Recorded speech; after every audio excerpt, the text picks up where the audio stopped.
Actually, Tesla is one of the most profound AI companies out there. And that is why it is at the top of ARKK, ARKQ, ARKW has a big position in it as well. It is not an auto company. It is a technology company. And autonomous taxi platforms, we believe, are the biggest opportunity in the next 5 to 10 years out there around artificial intelligence. So just to give you a sense of that, Tesla right now, its gross margins are in the 25% range. That's electric vehicles. We think they're going up from there. But autonomous is a SaaS model. Those autonomous taxi platforms, and we think Tesla's in the pole position to be the platform, the primary platform in the United States, those gross margins will be in the 80% range. So we believe that our target price for Tesla, at least the published one right now, is in the $1,500 to $1,600 range. Wow. From roughly $200 today. In the next 5, we have a 5-year investment time horizon. And we believe that a third of that, roughly, will come just from the electric vehicle scaling. I mean, we're in the sweet spot of the S-curve for EVs now. The rest of it will come from AI. And we think, those looking for killer apps, that's probably the biggest killer app out there globally. Electric vehicle sales, I think, were up 62%, although they may have revised that by the final version of this.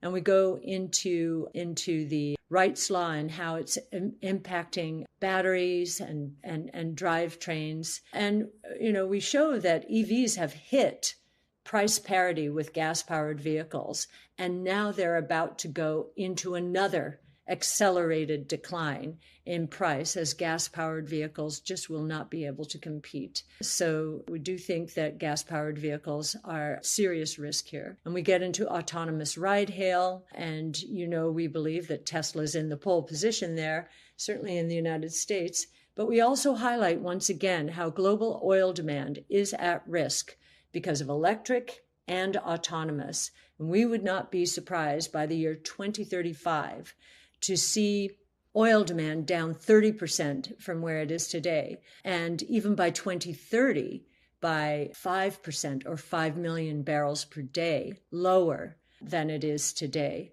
So, and we also believe that auto sales may have peaked in 2017, that ride-hail, both human-driven and that soon autonomous, are going to continue driving down the demand for autos because the capacity utilization associated with ride-hail vehicles is so much higher than personally driven vehicles. And then we go into autonomous logistics and how drones are going to collapse the cost of the delivery cost of local small items down by 22-fold from $5.40 to 25 cents. And that's per delivery. Now, this will be at scale. That's not how low the price will be to start. In fact, the umbrella price is that $5 price from traditional delivery.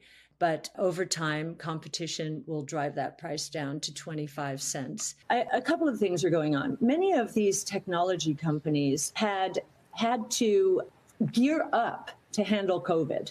And they did. They did a beautiful job. I mean, Zoom, what it did going from 20 million users to 200 million users in a year to 18 months, the technology to accommodate that, being able to do that was probably one of the greatest technology feats we've seen in quite some time. And of course, now we're seeing the opportunity with AI for productivity gains. That's one of the primary opportunities associated with AI for traditional companies.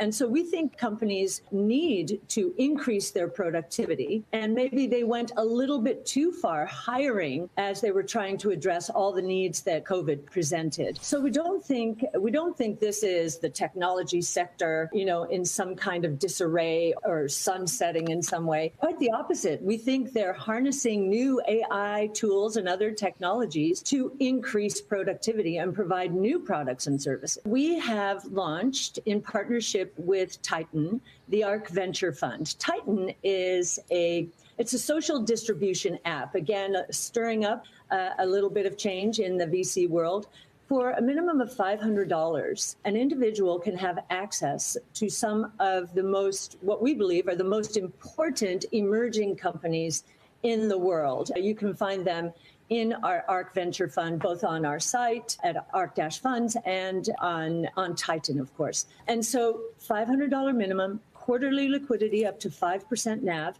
For the first time, individuals are going to have access to opportunities that were limited to accredited investors, those with certain income and asset thresholds that many people can't meet. And so we want to democratize, offer up some of these great ideas to everyone. So we're excited about it. We're excited about our partnership with Titan, and we think we're doing a real service. You know, this is really the American way, I would say.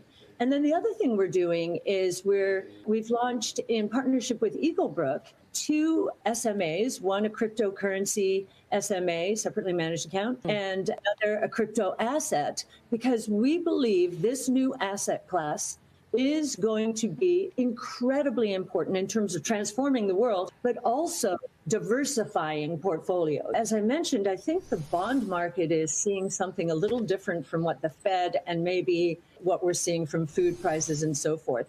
If you look at gold, the gold price, which I think is a very important price in terms of people flocking to it for inflation hedge. It peaked way back in August of 2020 and is a leading indicator. I think the biggest reason is interest rates coming down, inflation coming down, because the terrible performance in growth and innovation-based strategies over the last 18 months had been a function of expectations that interest rates and inflation would continue to rise and that we were stuck in a 70s style inflation. We are not.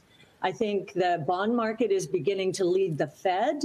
And yes, I do think we're not going to go straight up, of course. We don't want to go straight up. We want this to be much more deliberative in terms of investing. So yes. And new NASDAQ, this is an expression we've been using. We were trying to communicate last year, hey, our portfolios do not include the stocks in the NASDAQ for the most part, except for Tesla, perhaps.